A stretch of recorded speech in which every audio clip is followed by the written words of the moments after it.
Hello friends, आप सभी का मेरे यूट्यूब फैक्ट चैनल पर स्वागत है। हम लोग भारत में नदी तंत्रों का अध्ययन कर रहे हैं। पिछले वीडियो में हम लोगों ने यमुना नदी तंत्र के टॉपिक को स्टार्ट किया था। तो यमुना नदी की जो सहायक नदियां हैं उनके बारे में हम लोगों ने देखना शुरू किया था। तो हम लोगों ने देखा था कि चंबल जो नदी है यमुना की महत्वपूर्ण सहायक नदी है। तो अब हम लोग देखेंगे चंबल जो नदी है उसकी सहायक नदियों के बारे में। फिर इसके बाद हम लोग देखेंगे, जब पूर्व की ओर बढ़ेंगे तो जो यमुना में मिलने वाली सहायक नदियां हैं सिंध, केन, बेतवा जैसी नदियां हैं उनके बारे में भी देखने एवं समझने की कोशिश करेंगे। तो सबसे पहले हम लोग देखते हैं चंबल नदी की जो सहायक नदियां हैं उनके बारे में। तो चंबल नदी की जो महत्वपूर्ण सहायक नदी है बनास नदी। सबसे पहले देखते हैं बनास नदी के बारे में। जो बनास नदी है इसका उद्गम राजस्थान के राजसमंद जिले में अरावली श्रेणी से होता है। तो जो बनास नदी है, बनास नदी का उद्गम राजस्थान में जगह पड़ती है, राजसमंद जिला जो है यहाँ से अरावली श्रेणी से इसका उद्गम होता है। तो इस नदी को होप ऑफ फॉरेस्ट भी कहा जाता है, होप ऑफ फॉरेस्ट, क्योंकि ये जो नदी है तो यहाँ पर क्या है, घने जंगलों का विस्तार पाया जाता है। इसकी घाटी क्षेत्र में, बनास नदी की घाटी क्षेत्र में घने वनों का प्रभाव पाया जाता है। इसके कारण ही इसे होप ऑफ फॉरेस्ट भी कहा जाता है। इस नदी के तट पर अवस्थित प्रमुख शहर देख लेते हैं हम लोग। बनास नदी के तट पर ही नाथद्वारा शहर अवस्थित है। इसी प्रकार से जवानपुर शहर जो है ये भी बनास नदी के तट पर ही अवस्थित है।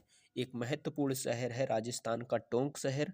टोंक शहर की भी अवस्थिति बनास नदी के तट पर ही पाई जाती है। जो ये बनास नदी है इसका प्रवाह क्षेत्र केवल राजस्थान में ही पाया जाता है। तो राजस्थान में ही ये चंबल नदी में जाकर मिल जाती है।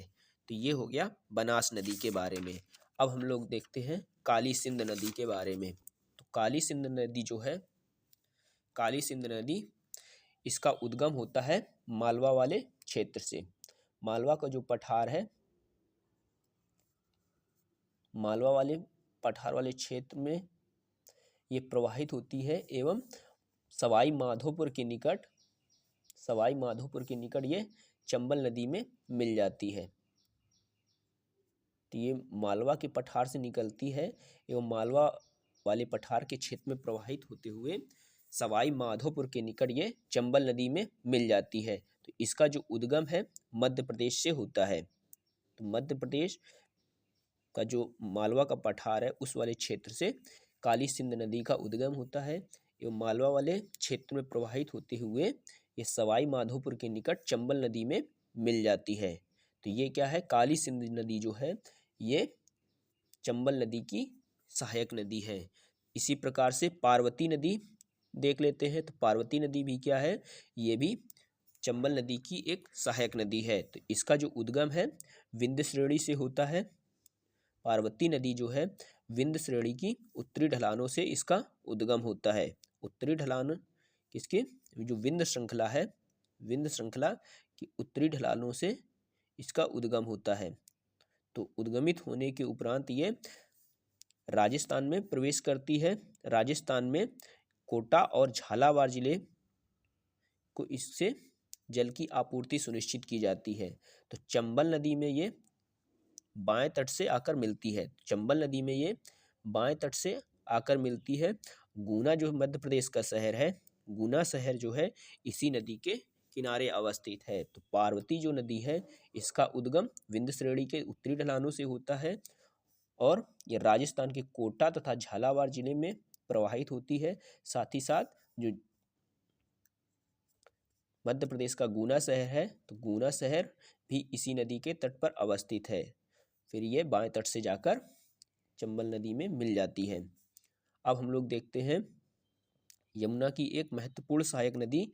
अब तक हम लोग देख रहे थे काली, पार्वती और बनास जो नदियां हैं ये थी चंबल नदी की सहायक नदियां। अब हम लोग देखते हैं जो यमुना की शेष बची सहायक नदियां हैं उनके बारे में। तो सिंध जो नदी है तो ये भी यमुना नदी में दाएं तट से आकर मिलती है। तो इसका उद्गम होता है विदिशा में मालवा के पठार से होता है। तो इसका उद्गम जो होता है विदिशा जो मध्य प्रदेश का जिला है उस क्षेत्र से इसका उद्गम होता है। तो इस पर अवस्थित शहर जो हैं वो है अशोकनगर, शिवपुरी, दतिया, ग्वालियर, भिंड।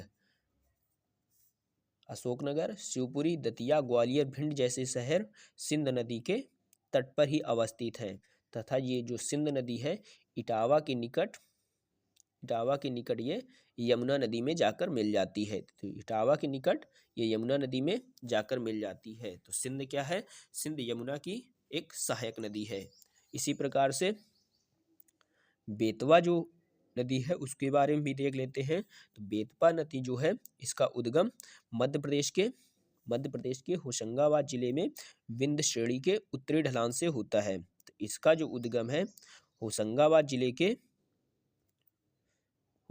जिले में विंध्य श्रेणी के उत्तरी ढलानों से होता है। तो बेतवा जो नदी है ये हमीरपुर के निकट यमुना नदी में मिल जाती है। हमीरपुर जो ये जिला है ये उत्तर प्रदेश में अवस्थित है। तो हमीरपुर के निकट ये यमुना नदी में मिल जाती है। बेतवा नदी की धसान एक महत्वपूर्ण सहायक नदी है। तो धसान जो नदी है ये बेतवा नदी की सहायक नदी है। इसी प्रकार से इस पर एक बैराज का निर्माण किया गया है जिसे राजघाट बांध या राजघाट बैराज के नाम से भी जाना जाता है, जिससे नहर सिंचाई एवं जल विद्युत परियोजनाएं भी क्रियान्वित की जा रही हैं। तो ये हो गया बेतवा नदी के बारे में। अब हम लोग देखते हैं केन नदी के बारे में। तो केन नदी जो है ये भी यमुना की एक दाहिने तट से आकर मिलने वाली महत्वपूर्ण सहायक नदी है। तो केन जो नदी है इसका उद्गम मध्य प्रदेश के जबलपुर में कैमूर श्रेणी से होता है। तो जबलपुर में अवस्थित है कैमूर श्रेणी। तो कैमूर श्रेणी के उत्तरी ढलानों से इसका उद्गम होता है। तो केन जो नदी है तो ये मध्य प्रदेश के जबलपुर में कैमूर श्रेणी से निकलती है और उत्तर प्रदेश के फतेहपुर जो शहर है यह कानपुर एवं इलाहाबाद के मध्य अवस्थित है। तो फतेहपुर के निकट ये यमुना नदी में जाकर मिल जाती है। तो फतेहपुर के निकट ये यमुना नदी में मिल जाती है। केन नदी की जो घाटी है ये रीवा के पठार को, केन नदी जो है रीवा के पठार को तथा सतना के पठार को अलग करती है। तो ये जब प्रवाहित होती है तो सतना के पठार को और रीवा के पठार को एक दूसरे से अलग करती है तथा इसकी जो नदी घाटी है ये पन्ना राष्ट्रीय पार्क से होकर प्रवाहित होती है। तो इसकी जो नदी घाटी का विस्तार है पन्ना राष्ट्रीय पार्क में भी पाया जाता है। तो ये हो गया केन नदी के बारे में। तो केन नदी का उद्गम होता है जबलपुर के निकट जो कैमूर श्रेणी है वहाँ से इसका उद्गम होता है एवं फतेहपुर के निकट ये यमुना नदी में जाकर मिल जाती है तथा ये रीवा के पठार और सतना के पठार को अलग करती है। अब हम लोग देखते हैं धसान नदी। तो धसान जो नदी है ये है बेतवा की सहायक नदी। तो बेतवा की ये जो सहायक नदी है धसान नदी, तो ये दाहिने हाथ की सहायक नदी है। किसकी? धसान जो नदी है ये बेतवा की दाहिने हाथ की सहायक नदी है। इसका उद्गम है मध्य प्रदेश के रायसेन जिला। तो रायसेन जिले से ये निकलती है और एवं ये बेतवा की सहायक नदी है। तो ये हो गया यमुना नदी तंत्र के बारे में एवं उसकी सहायक नदियों के बारे में। अब हम लोग नेक्स्ट वीडियो में देखेंगे प्रायद्वीपीय अपवाह तंत्र के बारे में। तो वीडियो अच्छा लगा हो तो वीडियो को लाइक करें, कमेंट करें तथा शेयर करें। साथ ही साथ बेल आइकन को प्रेस कर लीजिए जिससे सबसे पहले वीडियो आप तक पहुंच सके। थैंक यू, धन्यवाद।